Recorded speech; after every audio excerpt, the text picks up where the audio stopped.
is that you're ashamed. I mean, one of the things that we've talked about when we heard Dr. Mahal and some of the things that happened after 9/11 is how ignorant we are. You know, when we saw the slide that talked about no information about the Sikh community. I mean, I grew up in the Fremont Unified School District and graduated from Berkeley, and it wasn't until 1988 when I was going from Delhi to Kashmir that, you know, had been reading the International Herald Tribune about the Punjabi and Jammu, and the bus stopped and we sat there for 24 hours, and I had more time to read that International Herald Tribune about what was going on, and I saw the beautiful Kashmir, but I came back, and as Steve alluded to, our community was changing. Fremont, you know, when I was a young boy in kindergarten, I knew nothing about my Polish past. I'm Ravi Johal's son and daughter who grew up in assimilated California in the Fremont Unified School District and didn't know about my past. I'll say, Dobry wieczór, moje drodzy państwo.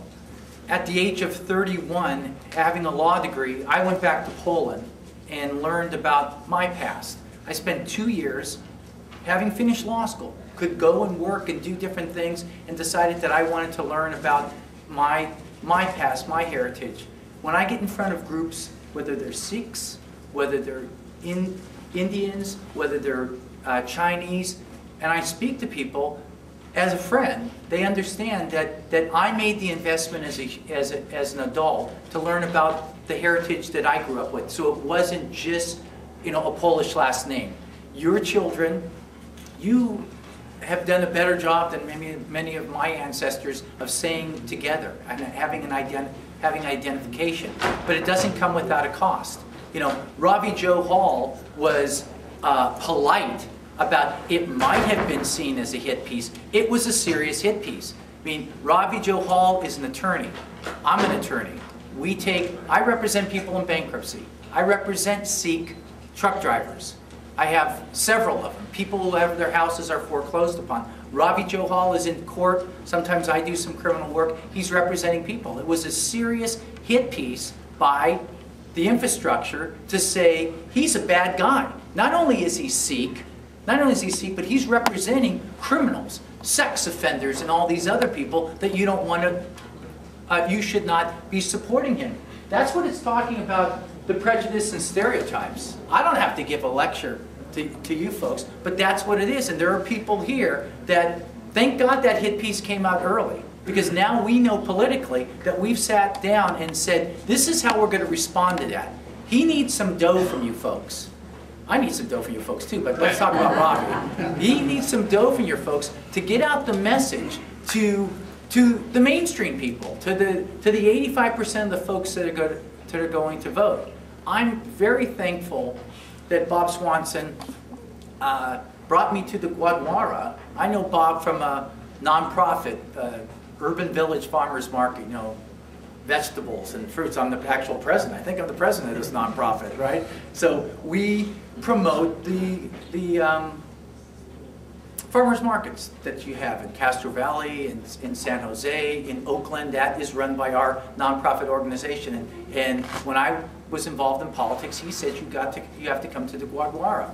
Folks, I was ignorant. I had a Punjabi interpreter that I knew from the court, but he put the turban on me.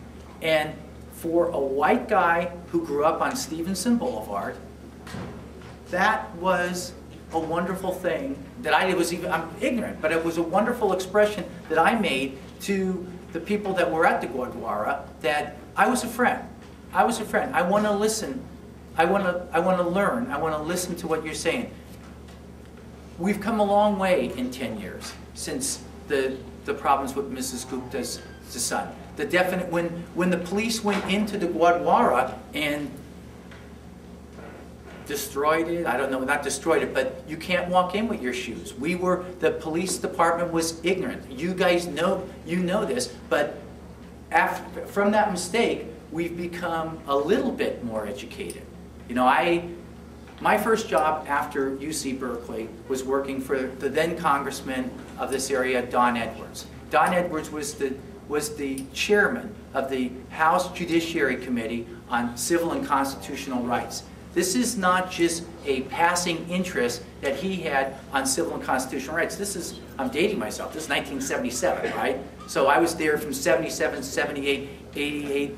We were talking about fair housing. I mean, we didn't know, nobody focused on Sikhs, the horrible treatment that Sikhs were having. We were talking about giving women the right to vote, you know, adding the word men and women to the Constitution. We didn't get that approved.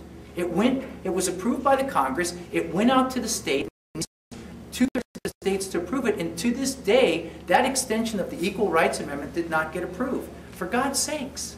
I mean, we have lots of ignorance in our country, that people felt that they didn't want to put men and women in the same boat. It never got approved. Given the political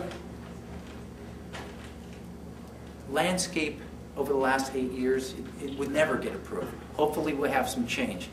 I am your friend. I wish I could say something like, good night. Thank you very much.